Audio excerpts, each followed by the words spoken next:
Hello everybody, today in this video I'll show you how to easily view your Instagram's poll results and details, so let's jump right into it.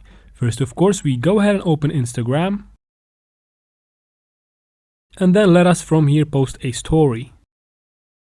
Now to include a poll in that story, just scroll up from the bottom and then tap on poll. Carry on in setting up your poll and then tap on done in the top right corner. Now just post the story. And people from here will interact with your story and poll. To check how did they interact and the results, just open Instagram again and then open your story.